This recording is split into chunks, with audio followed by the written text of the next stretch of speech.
Senadora Ana Amélia.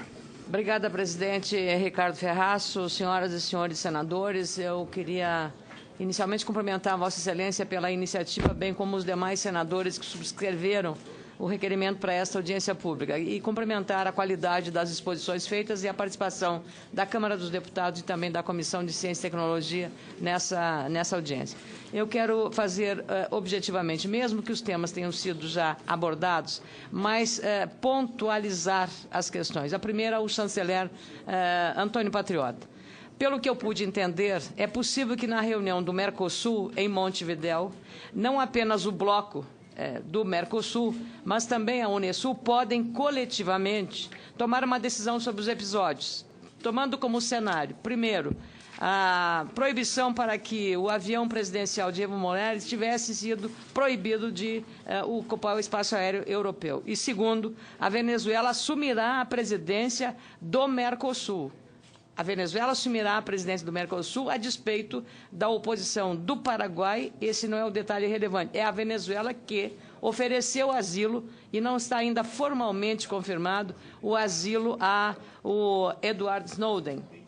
Não só a Venezuela, que integra o Unasul, e agora também o Mercosul, mas também a Bolívia e o Equador, da Unasul, esses países ofereceram asilo ao norte-americano.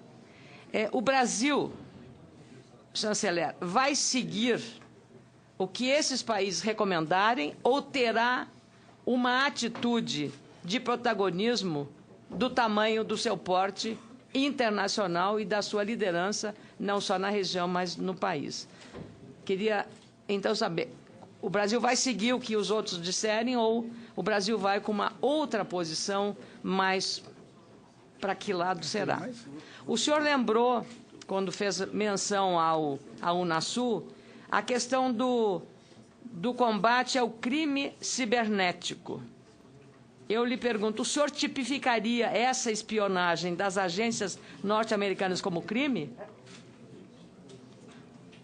Um diplomata, o embaixador Luiz Augusto Castro Neves, hoje fora da atividade, comandando a CEBRI, que é um Centro Brasileiro de Relações Internacionais, declarou, está no estado de São Paulo hoje, que certamente houve colaboração entre agências de segurança e inteligência brasileiras na espionagem dos Estados Unidos no Brasil. Eu queria saber se essa declaração do embaixador, seguida ainda da afirmação dele, também no mesmo jornal, que não considera o embaixador que Washington tenha sido mal intencionado. Abre aspas, declaração do embaixador. Em um país muito grande, é natural que ocorra isso. Não monitora nações estrangeiras. Quem não tem condições, afirmou, ressaltando que inovações tecnológicas, ao mesmo tempo que facilitam o monitoramento, determinam uma maior transparência, pois tornam mais perceptível o uso desses sistemas de espionagem. Para mim, a questão fundamental é essa questão de haver o conhecimento por parte das agências reguladoras, as agências de segurança e inteligência brasileiras. Essas perguntas por Vossa Excelência, caro chanceler. Para o ministro Celso Amorim,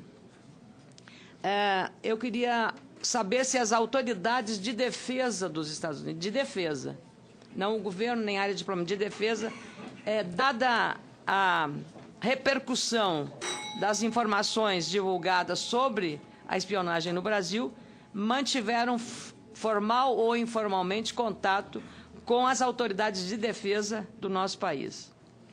O Centro de Defesa Cibernética detectou em algum momento ou teve acesso a essa operação das agências norte-americanas?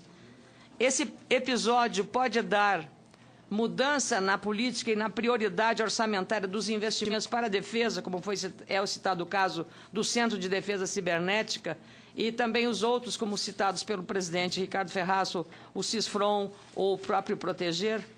Quais as condições técnicas, ministro Celso Amorim, quais as condições técnicas, jurídicas, políticas e diplomáticas que Vossa Excelência foi nosso chanceler, de criar um marco regulatório global sobre essa questão de espionagem.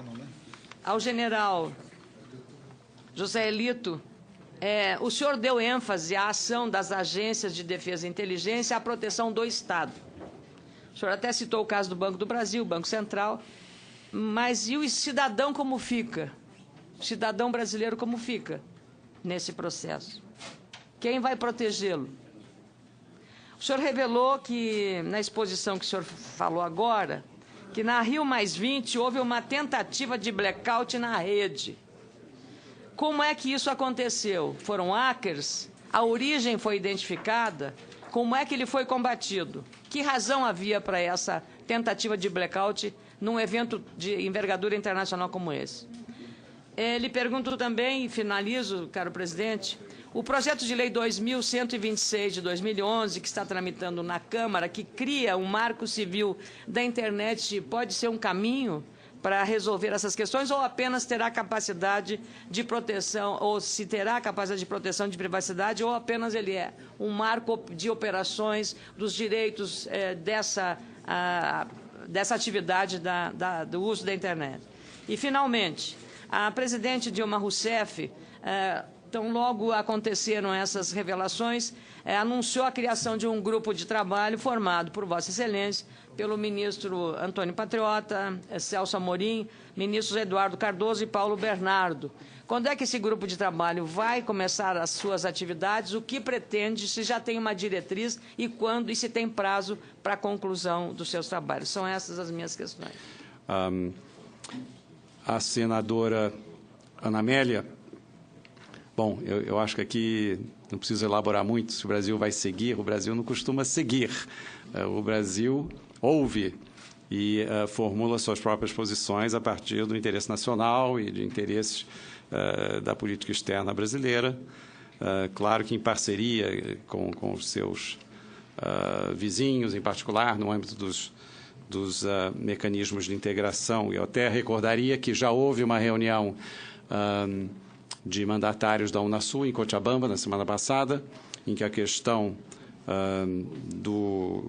da negação ao sobrevoo, autorização de sobrevoo para o presidente Evo Morales da Bolívia foi considerada, foi adotada uma declaração muito firme, mas essa declaração segue, em grande medida, os termos de uma nota divulgada anteriormente aqui pelo Brasil, pela Secretaria de Comunicação do Planalto, refletindo o pensamento da presidenta Dilma. Logo, não se trata de seguirmos, mas sim de liderarmos sempre que se encontra em jogo um interesse especial do Brasil e mesmo em outras situações, claro que ouvidas as posições de outros países. Crime cibernético, justamente, uma das dificuldades, existem lacunas internacionais para se tipificar e condenar um país ou um grupo de países. Isso aí pode ser feito no plano nacional. E aqui eu recordo, então, o último parágrafo da nota emitida hoje pelo Planalto, que diz que o governo brasileiro não autorizou, nem tinha conhecimento das atividades denunciadas e que a eventual participação de pessoa, instituição ou empresa do Brasil nessas atividades é inconstitucional, ilegal e será sujeita às penas da lei. No plano doméstico, sim, podem ser adotadas medidas. Sobre o embaixador Luiz Augusto de Castro Neves, eu esclareceria, em primeiro lugar, que ele fez comentários a título pessoal. Ele é um embaixador aposentado, que não está ocupando nenhuma posição do governo brasileiro. Ele é diretor de um centro de estudos sediado no Rio, o SEBRE, Centro de Estudos Brasileiro em Relações Internacionais. E os comentários dele foram, hoje, inclusive, objeto de uma conversa nessa reunião que houve pela manhã no Palácio do Planalto. Eu acho que o mais apropriado talvez fosse perguntar ao ministro Cardoso qual seria a intenção dele a esse respeito.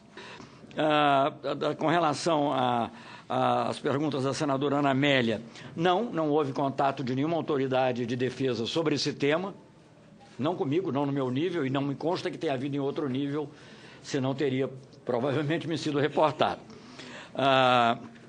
A questão do CDCiber ter tido ou não acesso a esse tipo de operação no passado, primeiro é preciso dizer que essas operações que estão sendo descritas, a revelação é agora, mas muitas delas vêm de muito tempo, e o CDCiber só foi criado mesmo esse ano, 2012. E não, digamos assim, seria... Há muita coisa que supõe-se que exista, mas da maneira como foi, volto a dizer, ela não causou surpresa, não surpresa que fosse feito, mas, digamos, a maneira como foi e a escala com que aconteceu, surpreendeu a chanceler Merkel, o presidente Hollande e também a nós. Não o fato, a possibilidade de que fosse feito, mas a escala com que era feito. As prioridades, pergunta Vossa Excelência, se podem mudar. Bem, com relação às prioridades do país como um todo, volto a dizer, isso não compete só ao Ministério da Defesa dizer, nós temos as nossas teses, mas nós compreendemos que existem muitas demandas sociais que são muito importantes também e, infelizmente, o nosso cobertor é curto.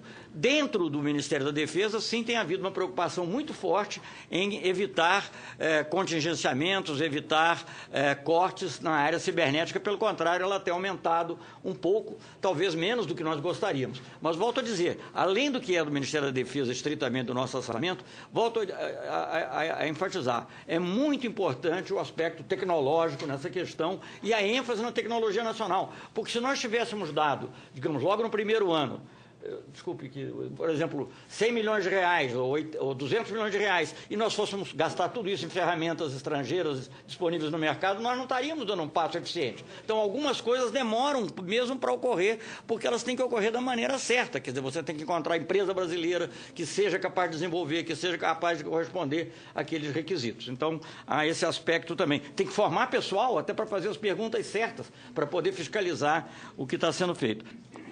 Aliás, como foi dito na própria nota presidencial.